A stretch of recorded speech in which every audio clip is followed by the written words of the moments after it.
Hey guys, Greg from Premier Fitness Systems. Want to talk to you guys today about the mechanics of proper rotational training.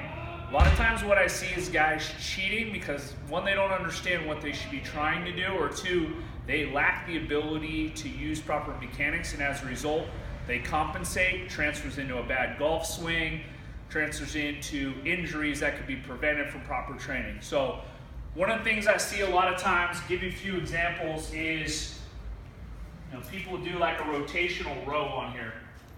And what's happening on here is I see the hips moving as people do it, or I watch a chop where people come high and the hips moving.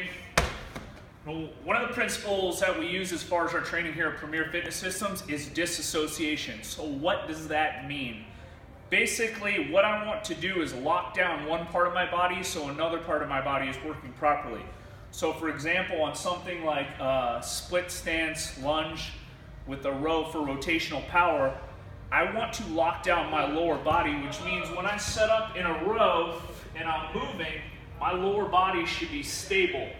So, for instance, if someone's doing a row and they lack the ability to not move through the hips, what we tend to do is have people go down to their hips or have them go down to their knees. So for example, rotational training, one of the most basic things is this hip and this foot is where I'm going to get all my stability. If I lack the stability in my hip, I can't keep my pelvis quiet on here. So one of the best ways to do this is the more I engage my glute, the more I can get my hip to stabilize, which is what I want to do. So my toes come under, I'm going to come up nice and tall. Another thing I see on rotational training is a lot of times people's knees are back here and it's moving. For me, if I stack my knees at 90 degrees and my knees about an inch past my ankle, that's when I'm going to be the most powerful as far as having stability through this hamstring to help keep this knee stable. So on an exercise like this, I'm going to start my upper body and lower body should be moving independent of one another. I should not see this hip rolling. If so, I either need less resistance or coming twice as slow on the row. So that's the toe up.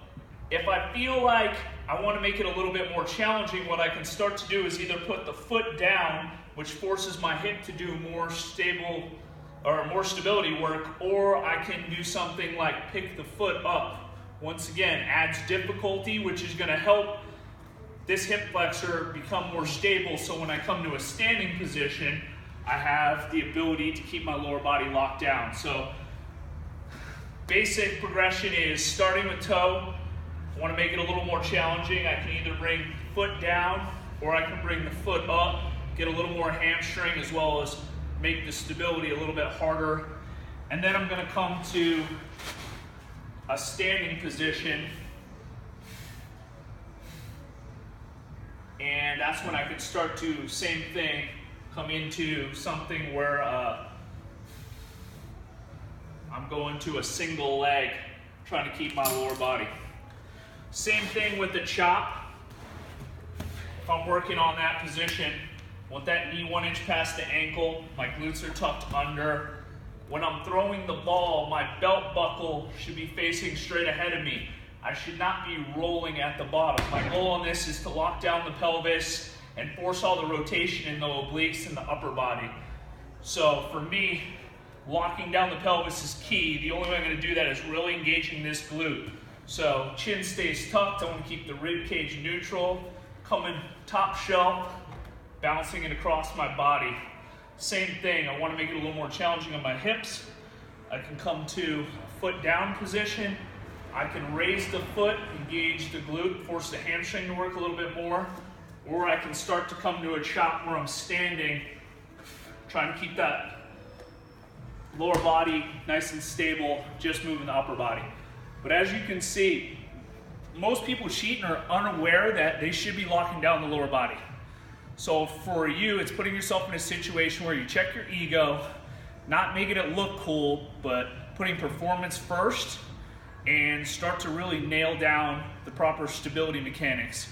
Once that's the case, you can get more dynamic, but all too often we see guys that don't want to slow it down and work on the foundational stuff. And as a result, it transfers into everything else they do, whether you're a pitcher, you're a golfer, no matter what. So think about backing yourself out if you lack this stability, and teach yourself the proper mechanics in a slower fashion to where when you step it up, you're going to perform a lot better. So Greg from Premier Fitness Systems, hope that helps.